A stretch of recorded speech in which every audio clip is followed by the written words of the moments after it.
মানে ওই জায়গায় যাওয়ার পর রাত্রে মানে ওনাকে আমরা স্বামী স্ত্রী পরিচয় দিচ্ছি, ওরা আমি বলছি যে আমরা সত্য কথাটা বলি, মানে ওরা আমি ভালোবাসি, ও যাক। রাত্রে ছিলেন আপনারা? হ্যাঁ মানে স্বামী স্ত্রীর পরিচয় রাত্রে ছিলেন? হ্যাঁ। আপনাদের কি বিয়ে হয়েছে এখন পর্যন্ত? না, এখন পর্যন্ত বিয়ে আচ্ছা, আর আমি বলি 18 তারিখে আপনারা ডিএস মোড় রোড থেকে আপনারা দুজন চলে আসছেন, এরপরে তো দুজন একসাথে আসে এখন পর্যন্ত, এখন তো একসাথে থাকেন বা আছেন? রাত্রে 12টা বাজে বের হয়েছি, আর 3 দিন ধরে এই জায়গায় আসছি। এখন পর্যন্ত যদি ওনার ভাইয়ের বাসায় গেলেন, ওই দিন স্বামী স্ত্রীর পরিচয় আপনারা একসাথে ছিলেন? হ্যাঁ, একসাথে ছিলাম, 3টা রাত একসাথে ছিলাম। 3 রাত একসাথে ছিলেন, মানে 7 দিনে 3 রাত একসাথে ছিলেন। বাড়িতে আসার পরে আলাদা না, বাড়িতে আসার পরও এই রুমে মানে গন্ডগোলের পরে মানে এরকম অবস্থা, মানে আমি 1 মিনিট না দেখলে মানে আমার জীবনটা মানে বের হয়ে যায়, এরকম একটা সম্পর্ক হয়েছে। আর ওনাকে আমি মানে ঢাকায় ওয়াদা করছি যে আপনি কি বিয়ে করছেন, উনি বলছে মানে বলছে বিয়ে করে নাই, আর বলছে যে আমার বাপ মা মানে এরকম কষ্ট আমরা দিচ্ছে, বাপ মা বললে ওনাকে মুখ দিতে যাবো না। আচ্ছা, 1 মিনিট, আপনি হলো কার সাথে 18 তারিখের পরে একসাথে মানে মানে পরে ওই যে নয়নের সাথে আমি বের হয়ে আসছি, ওর লগেই ছিলাম। এখন নয়নের সাথে আপনার এখন নয়ন কি বলে এই বিষয়ে? আপনাকে কিছু বলছে যে আপনাকে নিয়ে বিয়ে করে খাবে বা বিয়ে করাবে? ও বলছে যে মানে ওর বউ ওরাও ছাড়বো না, আমাকে ছাড়া বাঁচবো না। আর আসলে সত্য কথা বলতে মানে ওর আগে একটা বউ আছে? হ্যাঁ, বউ আছে, মানে ওনার লগে আমি থাকার পরে কথাটা শুনছি যে বউ আছে।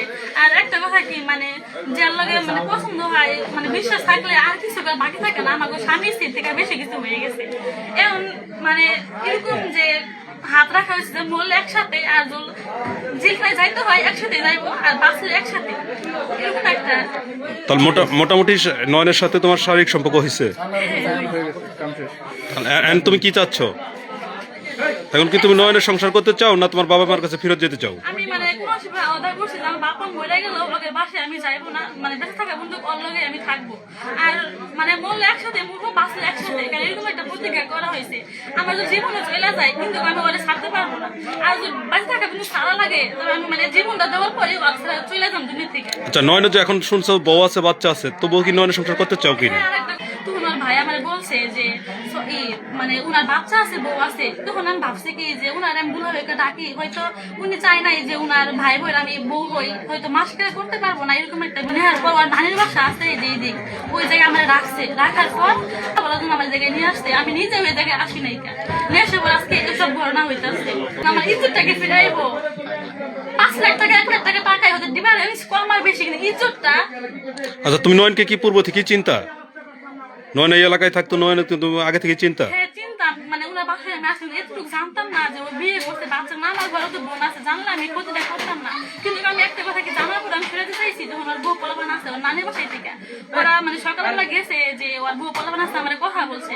আমি দেখছি ওনার বউয়ের মানে চেহারা একটু নিয়ে, বাচ্চাটা শোয়ের সমস্যা, আমার অনেক মায়া লাগছে। আমার মানে ইজ্জত যাওয়ার পর আমি সরে যাইতাম, আমার ফ্যামিলি কেউ জানতো না। ওনারা বলছে কি যে মানে ওইখান থেকে আসার পর আমার ফ্যামিলি কেউ জানবো না, মানে আমার ওই জায়গা থেকে ঢাকা পাঠাইয়া দিব। আমি বলছি যে টাকা পয়সা লাগতো না, আমি নিজের জায়গায় যাবো, শুধু আমার ওই জায়গায় দিয়ে আসবেন, আমার বাড়ির কেউ জানবো না। আর আমি নয়নের কিছুদিন কথা বলবো, ও মানে না বুঝে যে আমি ছাড়তেছি, আমি আস্তে আস্তে সরে যাবো। ওরা বলছে ঠিক আছে, কিন্তু ওনারা বাসায় আসার পর আমার ফ্যামিলিরা সবাই জানিয়ে দিছে কথা যে ওর লগে আমি 18 তারিখে রাত্রে বের হয়েছি, এতদিনের লগেই ছিলাম। সর্বশেষ তুমি কি চাচ্ছ এটা বলো? এখন বলছে এখন তো আমি ঝামেলা পড়ে দিচ্ছি যে মানে মরার কোন তো ওর কাছে কি আমি আলাদা করতে পারবো না।